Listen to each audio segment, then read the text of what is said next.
come once again to discuss things.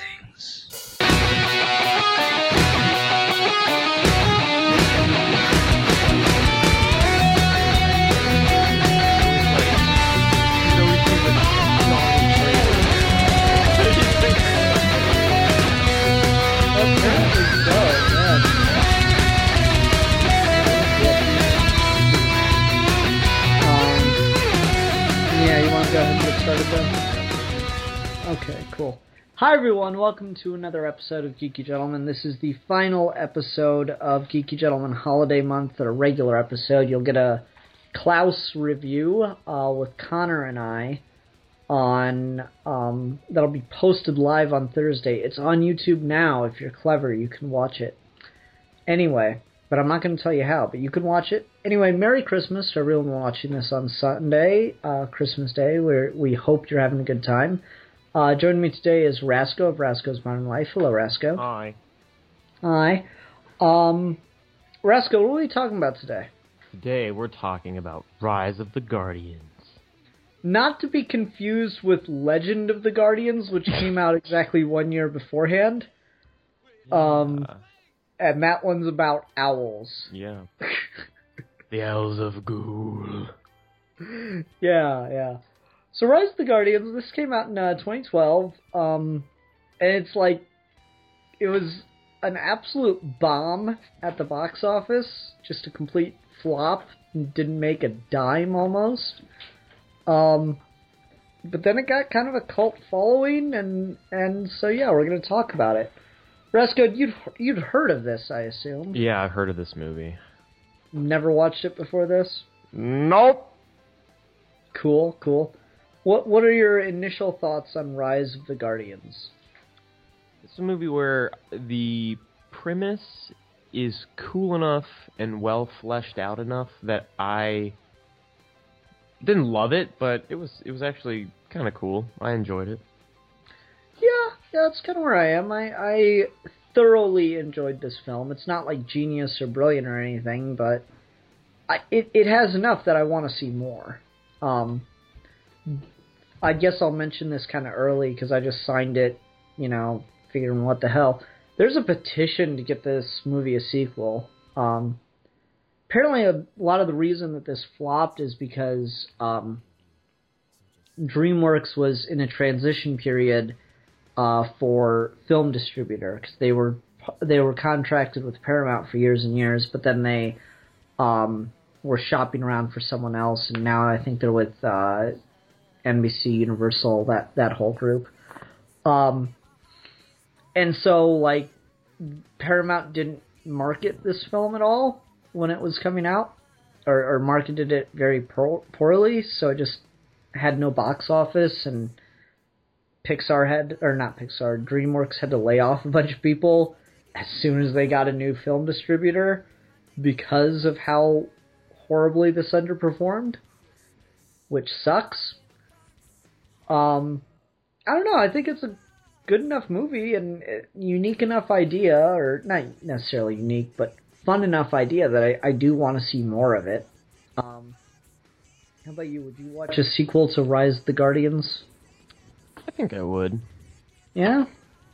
Okay, well, I don't know. You take us somewhere to start us off on this one, then. So I think that what I liked about this was just the world building that it does with the idea of taking all these, like, I don't know what you would refer to Tooth Fairy and Sandman as, but some holiday characters, some just like children's characters? Yeah, like children's myths, maybe? Yeah, like children's myths, I guess. I think that that's kind of cool. And what I liked about it was how they didn't just take, like, exactly how you would have... They didn't take, like, the common idea of each character. They, like, took each character and then kind of put a spin on them to make them a little bit more, like, badass or interesting in some way. Yeah, I'd agree with that. I don't love... I say this admitting that I did enjoy the movie quite a bit, but I don't think I like any of the character designs except for Santa. I actually do like some of the character designs just because some of them are really strange. Like Tooth Fairies is really weird. Yeah. That's why I like it. It's just like, oh. No, it's weird and just like, what the fuck do hummingbirds have to do with fairies? Yeah, but like the wings, sure, but everything else, I'm like, it's so bizarre. I also like how they kind of like flesh out each character's abilities. Like I think that it's really cool that Rabbit can like go through like tunnels that just like appear under him, and he can almost just like teleport through the tunnels. Mm-hmm. That was cool. Yeah, that's pretty cool. And I really like all of the voice acting. Like I think they cast everyone really well.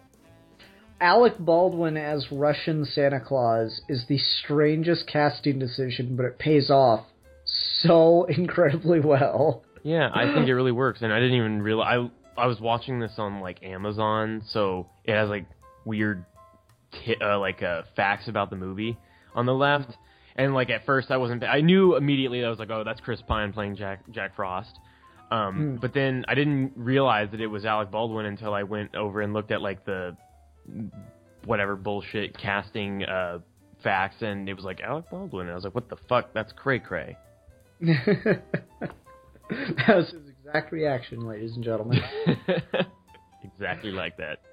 No, I mean, I wouldn't be able to place it either. That's the thing, is I just knew that going in. And so I think Alec Baldwin gives a great performance, and he damn near steals the show.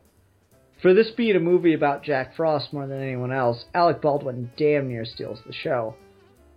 Yeah, I think that I agree with you. The premise of this is what makes it as fun as it is. So, like, just, you know, the Avengers, but with children's mythology. Yeah.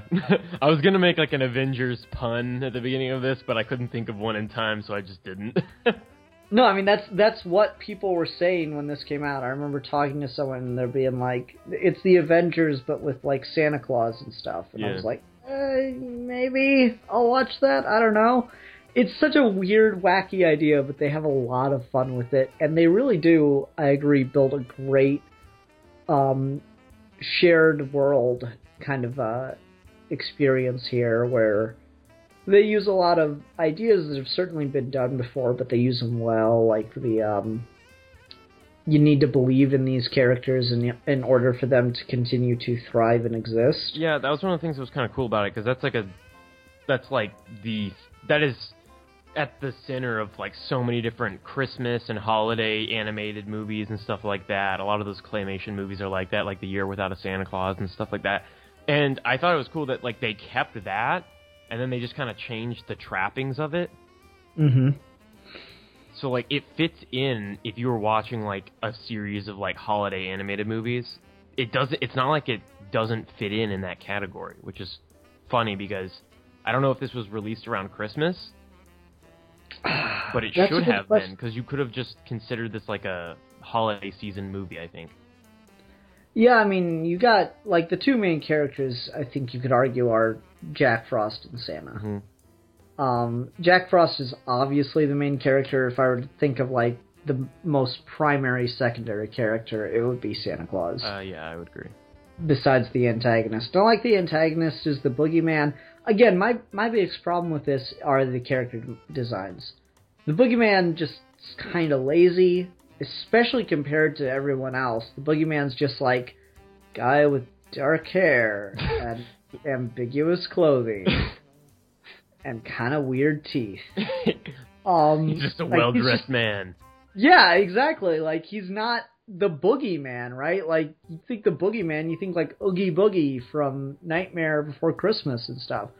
You just, I wanted him to actually look scarier than he does. I'm a little disappointed Halloween doesn't get a representative, given that that the boogeyman's the bad guy here. I feel like Halloween then should have gotten someone to represent them. In this little world, because I mean it's weird that Easter gets one, or you know what I mean. But Sandman, it was cool though that they didn't like there clearly are other people that are like that could be Guardians in, like, a sequel or something like that, because they've kind of established that there are other people. Like, when Tooth Fairy talks about, like, the European division or whatever, and you see that mouse. I have no idea what that was a reference to. I think that whatever area of the world they were in, instead of the Tooth Fairy, they have a mouse that is, like, it's instead of the Tooth Fairy, like, in the real world, like, in America, we talk about the Tooth Fairy. I think wherever they were, it's probably that in that area of the world, they talk about, like, a mouse that comes and takes your teeth at night. Because I know that it's something like that in Mexico. Like, I know that instead of, like, Santa Claus or something, in certain areas of Mexico, people have, like, a mouse that gives you gifts or some shit. And I just know that, and so I think that was, like, referencing that, like, oh, yeah, here, there's, like, other cultures and other, like, fake children's myths. Gotcha. Okay, and that would certainly help to expand the universe out, like, you know, grow the Avengers roster. And then I want to see the Civil War spin-off in this continuity. Hanukkah Man versus Santa Claus. Yeah, exactly. Santa Claus versus the Easter Bunny. Dawn of Justice. Oh. Jesse Eisenberg as, I don't know. Yeah, exactly. So, like, it's an interesting thing that I think we've seen, though, of things from, like, things that predate superheroes adopting the superhero movie, not necessarily formula, but aesthetic, the superhero movie feel, and doing their own thing with it. Because, like, that's exactly what the Sherlock Holmes movies with Robert Downey Jr. are, right? Mm-hmm. It's like a Sherlock Holmes movie, but it plays like a superhero film. Yeah. And this is the exact same thing. So I think it's interesting that the superhero genre is now branching out and taking over. You know, this is a holiday superhero movie. And the superhero movie it's most like is The Avengers. Down to the point that the Boogeyman actually kind of looks a little bit like Loki. Can I just mention, it was funny, while watching this, I think it was it Jude Law who was playing the Boogeyman? No clue. I'm pretty sure it was. I think I saw that in the credits. The whole time, he's fine. I actually like him. But the whole time I was thinking, this was meant to be Benedict Cumberbatch. Like, that's who was meant to play the Boogeyman. Oh, man. I don't know, I could see it. Like, I enjoyed the performances from everyone. Again, my biggest thing that I keep coming back to is, like, the Tooth Fairy just looks disturbing. The Tooth Fairy looks like she's supposed to pop out of a cake down in South America. It's just weird and creepy, and I don't like it at all. Sandman is, like, just strange. I don't, like, why is he so short, and why can't he talk? I don't understand why the Sandman can't talk. Because maybe it's just me loving Sandman from DC with Morpheus too much. Maybe I just wanted Morpheus to be the character in this, because that would be awesome. I would have made Sandman like a wizard. Yeah, something like that. It's like a Gandalf, the white staff. Yeah. The Easter Bunny I don't have as many problems with. It's just like they do such a weird thing by making him Australian and do it on kangaroo references. I don't know what to make of that. Jack Frost just looks too emo. He looks like an anime character in the middle of this, like, non-anime looking thing. He totally does. You know, it's funny, like, I was watching this, and the joke that immediately came to mind for me was, oh, I bet all the fans are shipping Elsa and Jack Frost. And you know what, Rasco? All the fans are shipping Elsa and Jack Frost. Yeah, you know, can I go on? I'll just go on a little rant here. There's a thing that happens, and I think it comes from the same feather of where people complain about, like, so... so the term Mary Sue is one of those words where it's kind of changed its meaning over time. There have been times where people have used Mary Sue to refer as when the author is writing the main character as themselves. Twilight. Yeah. And then there are times where people use it to refer to a character that just goes through everything and they're way too good at everything and nothing's a challenge. And I think that can still come from the same issue of writing the main character as yourself and then like, oh, nothing would stand in my way, and like you don't even realize it. I think these problems, they kind of like mix with each other. And I think Jack Frost's character design comes from that, because I think that they were like, I feel like whoever was drawing Jack Frost drew Jack Frost, or I have no idea who came up with like the concept art or any of the character designs or anything. But I feel like they were like, oh yeah, I'm Jack Frost. Jack Frost has got to be this cool, slender, emo guy with cool like, white hair and everything. Yeah, I'm Jack Frost. That's the thing. Maybe I'm crazy. I just thought I'd point this out because I see that in other places where the main character is almost always like how I imagine someone wants themselves to look. And it's weird. Yeah. And I think that that's kind of what my problem with his specific character design is. It's not horrible or anything, but like I agree with you. Like I feel like someone's like, oh, this is how I want to look, and I'm gonna draw Jack Frost how I want to look, all cool and emo like. See, I wouldn't go that far. I'd say that it's like it's trying to draw him to appeal to tweens. I feel like it's kind of like a formulaic character design, because like, okay, he's got a hoodie, he's got the emo hair, and he's gonna be like barefoot, which I don't mind the white hair. I don't mind that he's barefoot. I think those are clever choices. I like that he's, you know, kind of twirling the stick around. That's neat. I wouldn't want him to look kind of like impish, like I've seen Jack Frost portrayed before. I don't know, there's just something about it that, like, it seems like they're trying to make him hot. And I just generally resist that, because this is not a movie to be marketed to tweens, in my mind. Yeah. Like, nothing else about it feels that way except for Jack Frost. Yeah, that's fair. I mean, no one else is like that. No one else in this is, like, designed to look attractive. Yeah. Like Santa Claus like a big burly Russian guy. Santa Claus with tattoos is such a bizarre concept in my mind. Naughty and nice. Right? Yeah. Like, I just imagine that he has, like, sleeves, dude. Yeah. Badass Santa. Yeah. Santa Claus with freaking, like, swords. Like, that's crazy. That was awesome, though. Dude, you gotta go read Klaus. I'm so sad you didn't get a chance to read Klaus. It's so good. Fuck you, Klaus! JK. Santa's got swords in that, too, and it's awesome. I think Santa with swords is just like Spider-Man with a fireman's helmet on. It just kind of works. Yeah, I tend to agree. Okay. No, so, like, again, circling back to character designs. I don't like the Boogeyman. I don't like Sandman. I don't like the Tooth Fairy. I do like Santa Claus. Jack Frost I like elements of, but overall I don't like him. They're just, like, it's such bizarre choices, and I feel like none of it fits together very well. Easter Bunny, I can take him or leave him. Yeah. The one that I definitely agree with is Jack Frost, especially with Chris Pine, because like Chris Pine has a very like manly voice, and Jack Frost looks so boyish in this. I think you should have made him just look more mature, I think. Yeah, or just like cast someone younger to play him. Yeah. I like his origin quite a bit.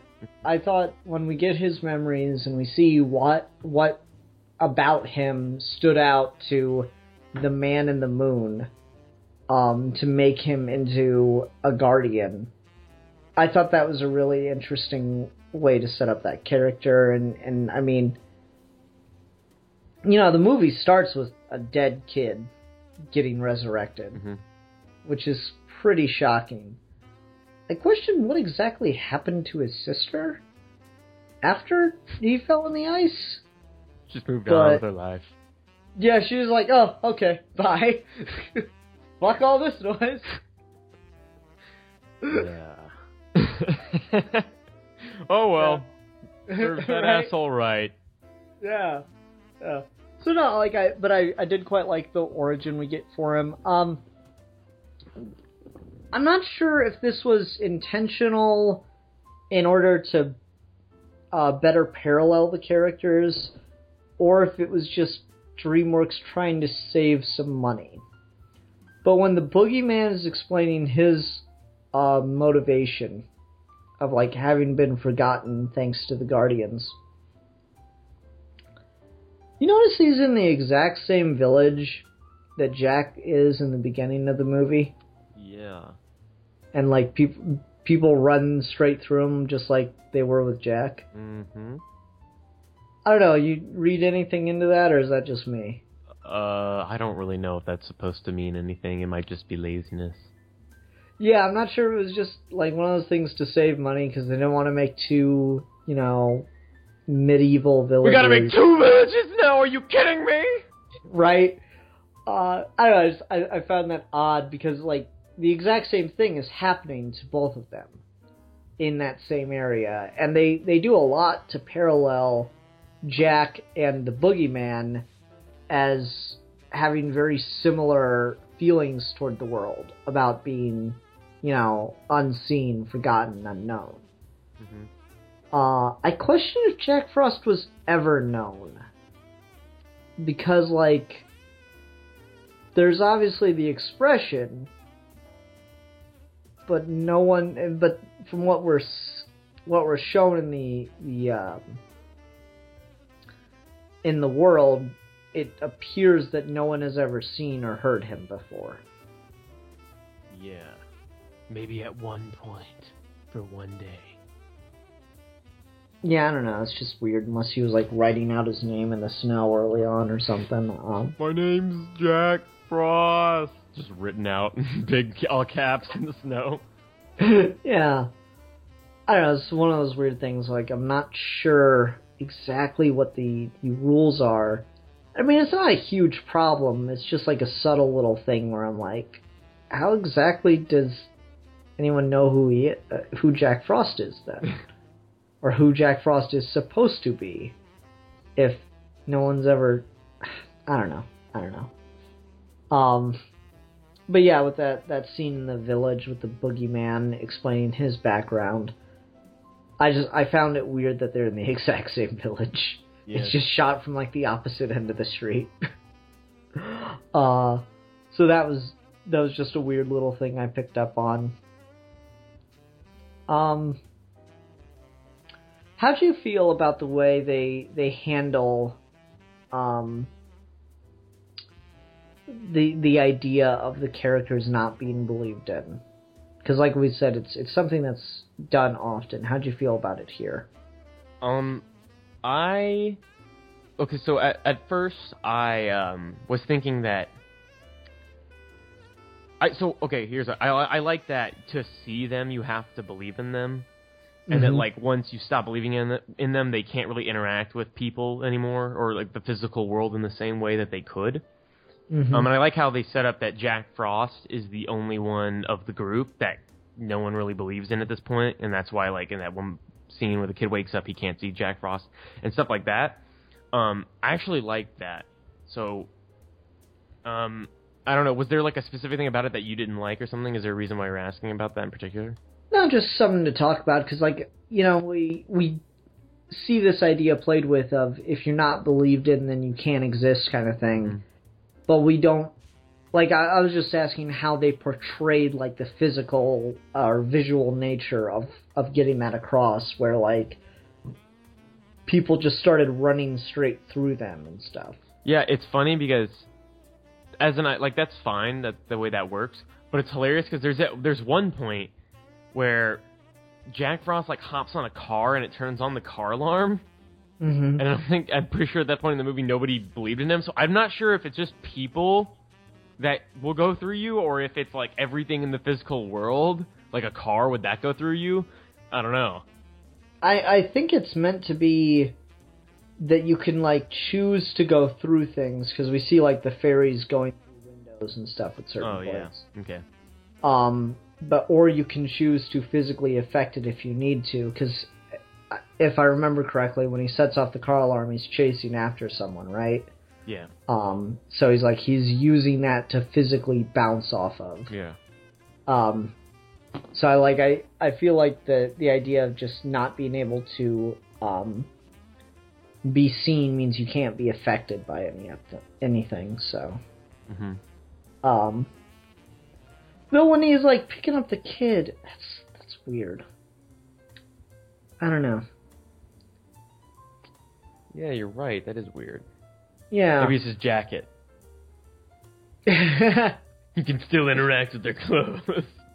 We gotta get really into the metaphysics of how this all works out. Oh yeah, because we must iron it out. I'm sure they thought long and hard to make sure that there were no inconsistencies amongst their magical rules. Don't you love it when you realize you're doing more work to think about a thing than the person who wrote the thing did? Yeah, that's my problem. I think this is definitely, that's probably absolutely Connor's issue with the movie Sausage Party. Oh yeah? And I kind of agree with him on some of the stuff that bothers him about that, where it's once you really start to think about the premise, they don't answer enough questions that really should be answered. And it really does overall affect the overall message of that film by the end. So that's another example of a movie where it really hurts it. But I think in this it's fine, because we had to sit here and talk about it for a moment before we really realized if there were any glaring inconsistencies. So I guess it's fine here. It's a glaring thing. It's just okay, that's a little weird thing that doesn't make a ton of sense, but it's such a small issue overall. Because obviously there's still a danger of being forgotten about. It's not like that doesn't become a threat still. And that scene with the Easter Bunny where the kids quit believing in him was so fucking sad. Just, goddamn, that little girl going, Easter Bunny's not real. It's fuck.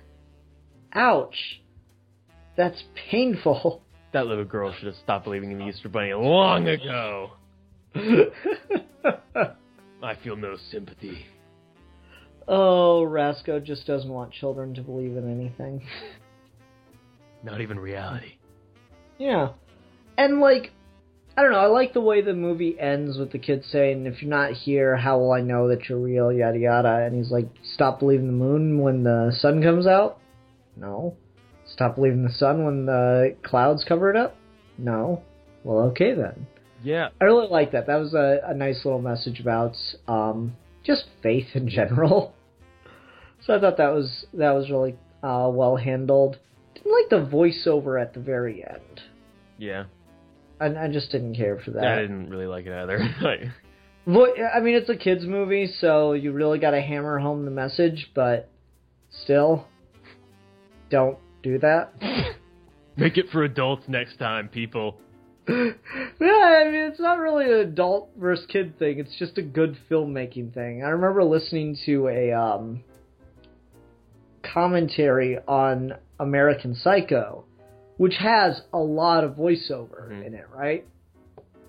But I listened to two commentaries from both the director and I believe it was the screenwriter of it, and they both made the same point of they used a lot of voiceover because so much of the book takes place in Patrick Bateman's head that there's no getting around it, but they did every conceivable thing they could to minimize the amount of voiceover they had in that movie, because it is lazy screenwriting to use voiceover. So just from a filmmaking perspective, voiceover is laziness. Quit it.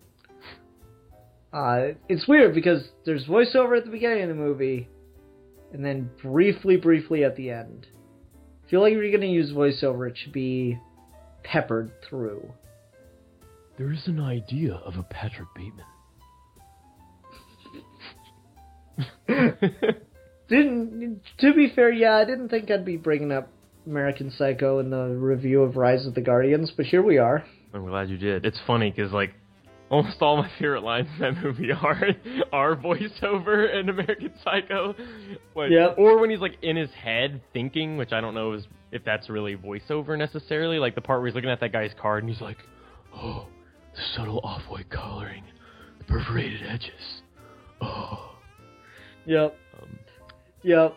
I love it. God, American Psycho's a good-ass movie. Yeah. Never read the book unless you never want to eat spray cheese again. Oh, really? Why? I've explained this on multiple occasions. I don't think this is the time or place. Ask me after the review. Okay. Regardless, getting back to Rise of the Guardians. I don't know. You take us somewhere on this one. Okay. What should we talk about next? Okay, here's something I'll bring up that I thought was kind of cool. I like how we actually got a character to kind of die. They came back, and because this is like it's like a magical world with magical characters, them coming back isn't as contrived as it is on something like Arrow, where like every character besides one who has died has somehow come back. Including both of Ollie's parents? Well, actually, those might be the only... Actually, I'm lying. 3 characters have died. But after 3, every other character that has died has come back. Well, what's funny about that is, like, they kill Malcolm Merlyn at the... Spoilers. They kill Malcolm Merlyn at the end of the first season, and he's played by the actor John Barrowman, who plays Captain Jack Harkness in Doctor Who and Torchwood. And Captain Jack Harkness's whole thing is he can't die. Like, you kill him and he comes back, no matter what. So, like, my friend Bobby and I are talking about Arrow Season 1 shortly after it finished, and I'm like, oh, they're going to bring him back. He's like, no, it's a more realistic Nolan Ives kind of thing. They're not going to bring him back. I'm like, no, it's Captain Jack. He's going to come back. And then he came back. And I was quite pleased with myself. Yeah. Yeah. Anyway, you were saying? But I liked how we actually had the Sandman kind of died for a little bit. Because I'd be afraid that they, like, would be like, oh, it's too dark to... address the concept of, like, death and mortality in a movie like this. I'm glad they went there. I'm also glad, though, that I don't feel like all of the characters are on the same, like, power level. I actually kind of like that. Like, I think that, like, probably the most powerful person is probably Sandman, or Sandy, whatever the fuck they called him in this. Yeah. Like, the Tooth Fairy was all but useless. Yeah. Jack Frost was pretty powerful. Santa has the gadgets, right? And the elves. He's got resources. Yeah, definitely. Santa's got like an army. He's Tony Stark. Easter Bunny's got like a speed. I guess like okay. Let's break this down. We can use Justice League or Avengers characters. Feel free. All right. Okay, so I guess I'd call the Easter Bunny like the speedster, so he'd be like Flash or Quicksilver. Yeah. Would Sandman be like Vision then? Yeah, that's perfect. Okay. Vision or Martian Manhunter. Yeah, and then like Jack Frost would probably be Tony Stark, Iron Man, because he's like kind of full of himself, not really a hero, but got a heart of gold.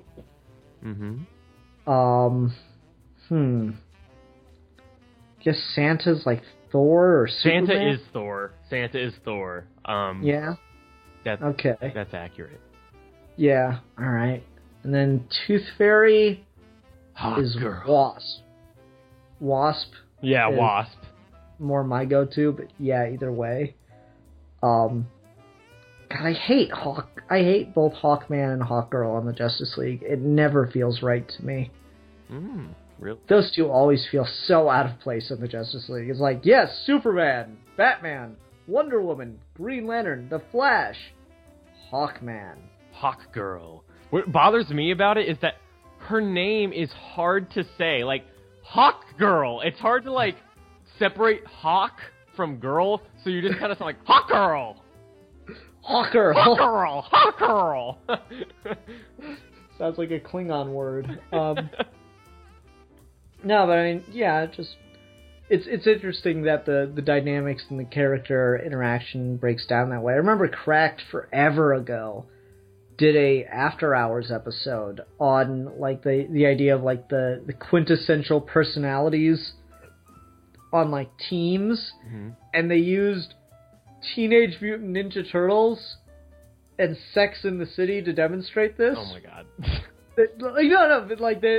Each character has a very similar personality type, and so they parallel them perfectly. And so, like, in a group of friends, you can have this discussion of, like, pick a, like, famous team of heroes or whatever, and, like, you can actually go, okay, this friend is this character, this friend is this character. Like, it's interesting how the personality dynamics of teams in fiction kind of apply to both one another across different genres, but also to real life. I don't know, I find it kind of fascinating how that works out. Because, like, you know, it sucks to be, like, the third funny guy in a group of friends. Like, you can have a funny guy, you can even have two funny guys in a group of friends. 3 is when you get a little much. Yeah. 3 is when someone needs to stop talking. Yeah, how are you going to ground the group, right? You got to have the glue that holds everyone together. Yeah, Every team needs a Leonardo. Exactly, and every team needs kind of like a loner angry head, like a Raphael. Yeah, the guy who's willing to say, y'all are wrong and I'm fucking right, listen to me, or I'm going. By the way, I just thought I'd throw this out there. We had Santa as Thor. I think in DC he's Aquaman. I don't know if you said that, but... I said Superman. That's fair. Because of, like, the whole Eternal Optimist thing. Okay. Like, I'm tempted to say kind of like a blend of Thor and Captain America if we're sticking with Avengers, but he just seemed more Thor-like, generally speaking. Big guy. Yeah. Really. But if we're going to go DC, I'd say easily Superman, just not as useful on a power structure level. I don't know. Maybe that's just me. Alright. Again, Tooth Fairy, the fuck does she do? Like, she flies. And she scares little kids. Like, I like that she's your Halloween character. There you go. Yeah, not gonna lie, the moment at the end where she gives the boogeyman a quarter, and he's like, what? And then she punches him in the face, that was pretty funny. The brawn. That was a pretty good moment right there. But otherwise, I don't know, I felt like she was more of just a problem for everybody, which is disappointing, because, I don't know, it seems like there's more you could conceivably do with the Tooth Fairy. Like, what if the Tooth Fairy was just an absolute badass, good at knocking people the fuck out? Wouldn't that be just a hilarious turn on your expectations? Yeah. Machine gun Tooth Fairy shoots tooth bullets. Yeah, you know, I don't know. Just throwing ideas around. Or she's a cannibal, how about that? Yeah, totally. Because that's what the children are into these days. Clarice.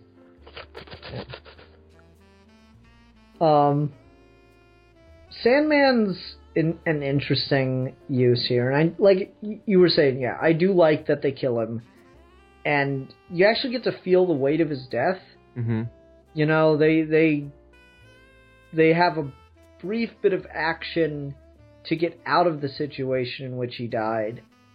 But then you just have a little while where they're kind of sad as fuck. Yeah, it's also sad because you know what Sandman, like, what he provides people. Like, they establish, like, he gives people their dreams, right?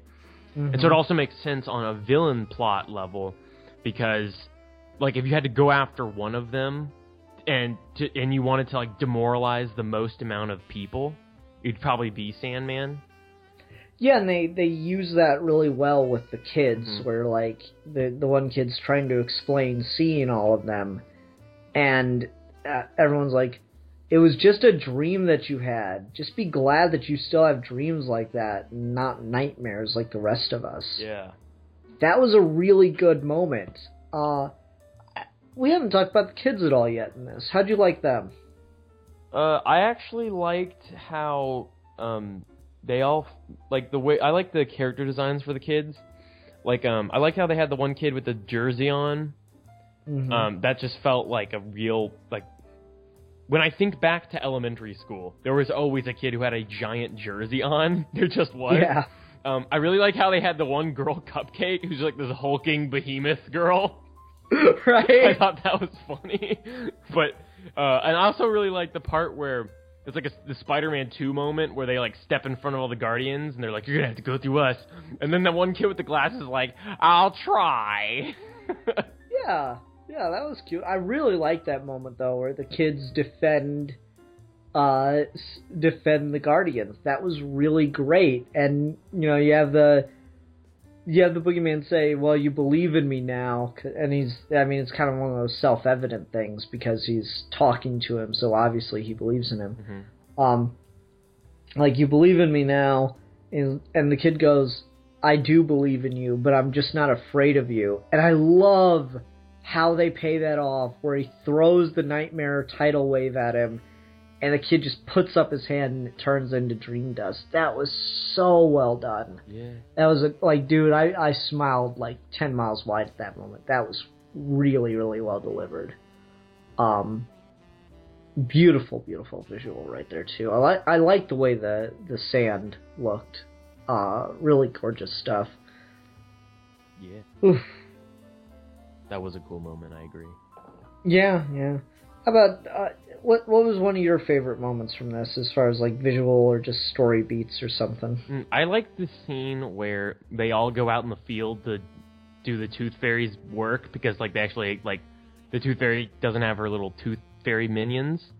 Mm-hmm. And so you just get, like, a scene. It's like the first team scene where they're, like, doing something as a team, mm-hmm. Which is cool. I always like that in movies. I like that in the Avengers, where the first scene where Captain America shows up with Iron Man.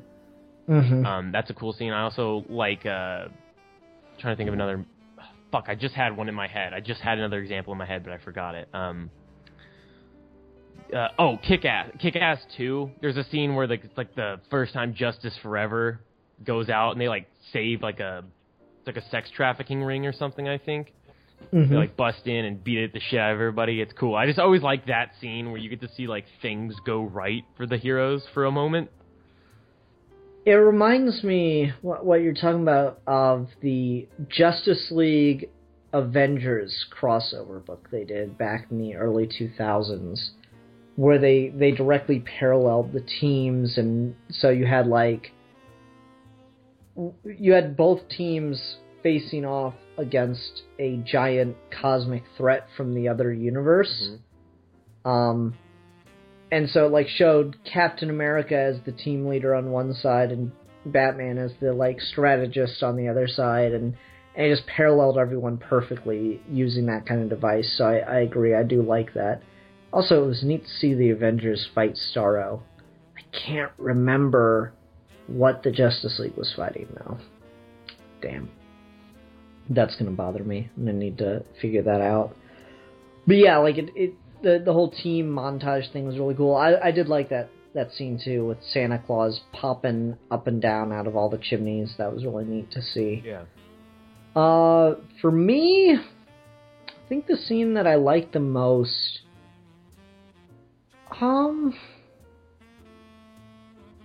it's hard not to say when we get Jack's origin.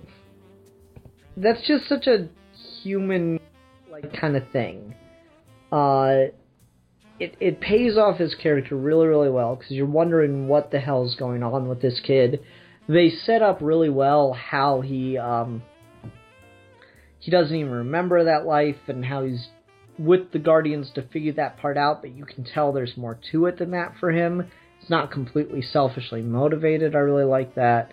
You can tell he wants to be liked by people. That was really enjoyable. And just, so all those elements kind of came together and paid it off perfectly, and I was like, yes, I can see where this character is from that moment in his previous life. I can totally see how that is a consistent character flow, given the information we have. So it's such a good payoff. Because, I don't know, up until that moment, I was going to be under the impression that he was like... I was under the impression that he would be like a shitty kid, yeah. Right? And then, like, he fell through the ice, and being Jack Frost was going to be his second chance. Whereas, he was a good kid, he fell through the ice, and being Jack Frost is his reward. I really like that. Yeah, that's cool. And I thought that was paid off really well. Music. Any thoughts on music? None of it really struck me one way or another. Yeah, I would agree. I think if it had more of like a really like punchy, just like moment, like it's in particular like when the kid blocks the like nightmare sand shit and it like turns into dream sand. If they had kind of like a Avengers type score there, I think it could have even like helped bring out even more epicness in certain scenes of the movie. As it is, it's just kind of like I couldn't hum anything from this. Yeah, and to be fair, you've only seen it once. I don't know how many movies you could hum where you've only seen them once. Fair, but typically, I can come out of a movie and point to the particular parts in the movie where the score impacted me, even if I can't hum it. Mm-hmm. In this, I really couldn't, but I can point to where I think that it could have, where they should have tried to really like use it as like a punctuation mark. Mm-hmm. Yeah. Yeah, I agree with that, and that's just a wider problem with a lot of movies kind of ignoring the score, and it's all getting very similar, and that's disappointing. Yeah.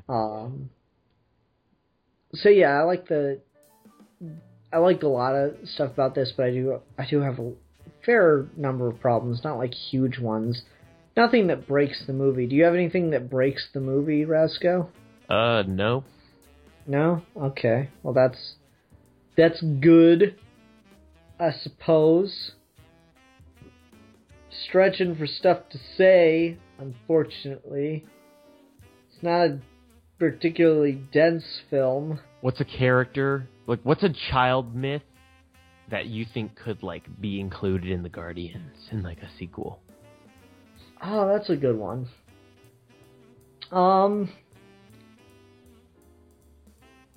I want something from Halloween, but Halloween doesn't have, like, a particular character, right? Like, especially one that fits, where it wouldn't be used as a villain.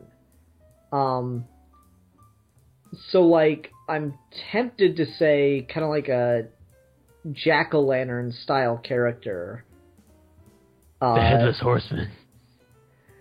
Yeah, but that'd be too villainy, right? Like all the Halloween things that you think it is, but he's an anti-hero with a tragic, tortured past. I mean, that could work, honestly. It would fit with the whole superhero motif. Yeah. Yeah, so I would want something that's like, you know... You could do like Father... This isn't a Halloween one, but you could do like Father Time or something like that. Oh, yeah, that'd be cool. Or like Baby New Year or something. Yeah, or like... You could do like Mother Nature. That would be cool. Yeah, that'd fit. Like, the Man in the Moon is apparently Nick Fury in this universe, so... That's funny. Well, that's who he is, so I don't know what you're laughing about. You know, whatever. I don't know, like, that is a good question. Other characters that would fit in this. I'm trying to think of other, like... You know, it's going to piss me off, because we're going to finish recording, and then every single character that could fit is going to flood into my mind. Yeah. You get, like, a leprechaun for St. Patrick's Day or something there, too. That'd be fun. Yeah. Mainly, I just want Halloween to be covered. Oh, Cupid. Cupid. Yep.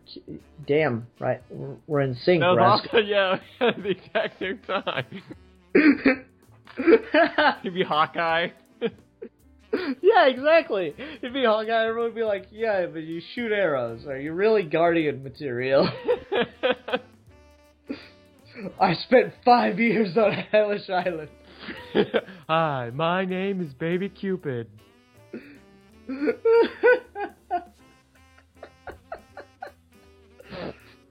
Oh, that would be so funny. That would be funny.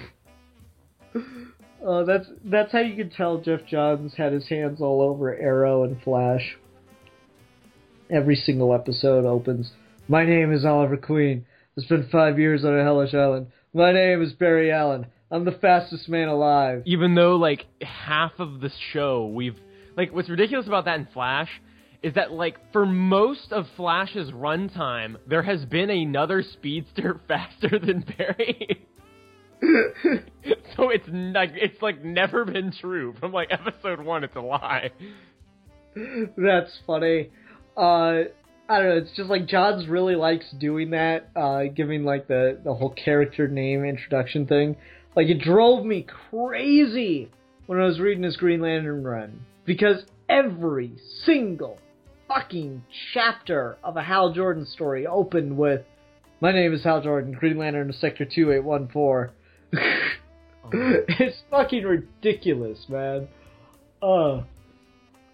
But yeah, so you got Cupid there, and he's the Hawkeye parallel. That's a good idea then. Okay, so we talked about like who the current characters we have parallel with, and as far as like superhero teams go. Other characters that could be introduced, who would they parallel with? So we got Cupid, who would be Hawkeye or Green Arrow. Yeah. We get a Leprechaun. Who would a Leprechaun be? Leprechaun. Green Lantern. Because he's green. That's the most important aspect of the Green Lantern, is that he's green. He can have charms. He can have like Lucky Charms, like the cereal. He can like come up with all awesome like spells and shit with leprechaun magic. Yeah, so I'm trying to think of like a magic user. Dr. Fate? Zatanna? It'd be kind of fucking kick-ass. We had like a Dr. Fate leprechaun. Yeah, like, and he's really tall instead of really short. Right? Or it could be like Ant-Man, and he can like grow. Like, how cool would that be? Like a leprechaun that can get really big, and then shrink there'd be really a more tiny. Appropriate hero for Ant-Man, or appropriate character to like fill the shrinky guy. God, see, like, it feels like the Tooth Fairy would have been a better character for the whole shrinky thing. Yeah, you're right. I don't know. Yeah, she should be like a professional, like, I can get anywhere you want. I'll sneak into any high-security facility anywhere, because I'm the Tooth Fairy. Yeah. No, just saying. Man, I don't know, it's one of those things, like, we're going to think about this, and then we're not going to come up with anything, and then as soon as we're done recording the episode, bam, bam, bam, bam, bam. Well, I'm shit out of things to say about this movie. I enjoyed it. I don't want to just complain about things and make it sound like I didn't enjoy it. Yeah. Do you have anything else you want to talk about with Rise of the Guardians? Not really. I don't really know if I have anything else to say, honestly. Yeah, that's the problem. It's like it's a fun movie. It's not incredibly dense. Yeah. Okay, Rasco, you go ahead and give this a rating first. I will give Rise of the Guardians I'll give it a 3.5. 3.5 Santa swords out of 5. Oh, nice one. Yeah, I think I tend to agree with you. I think it is a pretty solid 3.5.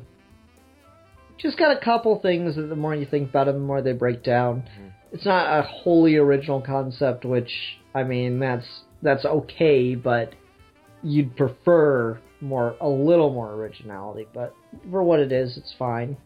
So yeah, I think 3.5 Easter eggs with legs. Rhymes. Yeah, that's what I'm gonna give it.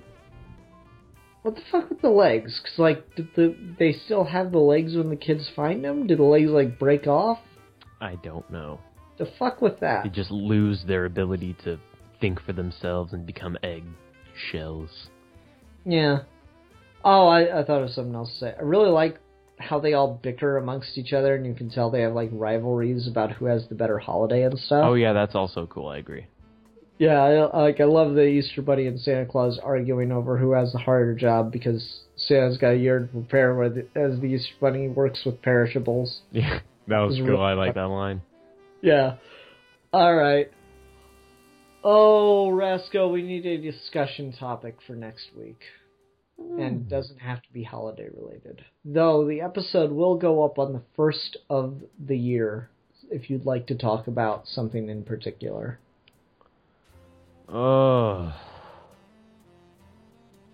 Have you done like a 2016 year in review type video? No, but we could just talk about 2016 as a year. Yeah, like for just like a discussion topic, just talk about 2016. Sure. We can do that. That'll be depressing. And then we'll rate 2016. That'll be depressing as hell. Oh, man. Yay! Okay. Should be a fun time. Not really. Alright, fuck it. Fuck it. We'll do it live. We'll do it live! Oh. Anyway, I want to kill like just 2 more minutes before we sign off here. Man.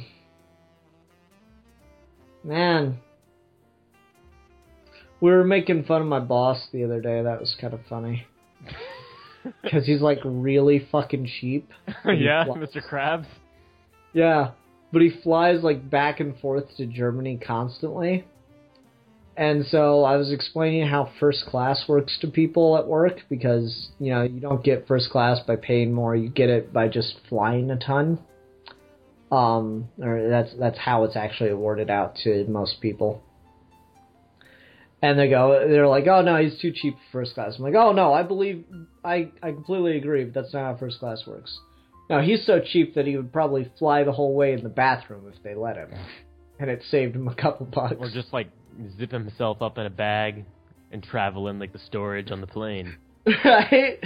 It's the same motherfucker who lived in the building that he owned for his business for like 20 years. Whoa.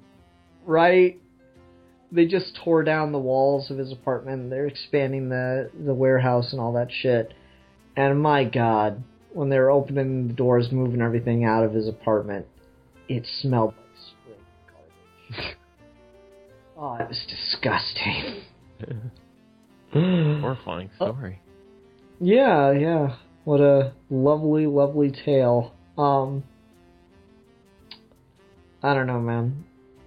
It's a bit wacky. Wacky fun adventures in the life of Sid Part 2. Oh.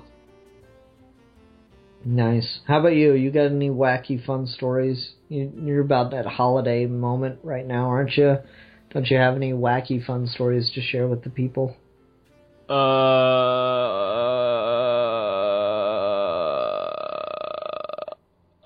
I don't know. Fine. Fuck it. Fuck it all. Everyone, hope you have a Merry Christmas. Hope you have happy holidays. Whatever the fuck you're doing, I hope you're enjoying it. Unless you're doing something you shouldn't be doing. In which case, stop. Ooh. Good life advice there. Just generally speaking, that's some good-ass life advice, if I do say so myself. Yeah, it's so general, it's kind of hard to not agree with that. I mean... Exactly. Doing something you shouldn't, then stop it. How do you determine what you shouldn't be doing? That's not up to us.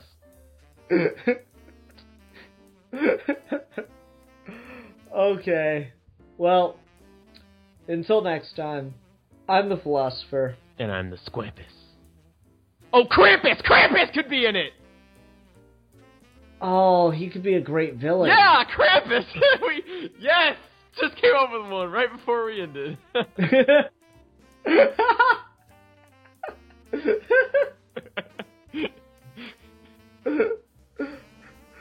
We have, like, zombie Abe Lincoln for President's Day. Or Uncle Sam. Yes, for 4th of July, there we go. Yes, we're getting somewhere now. Okay, I'm happy. Oh, man. Oh, alright. Until next time, everyone, we are your Geeky Gentlemen, and we will be discussing things.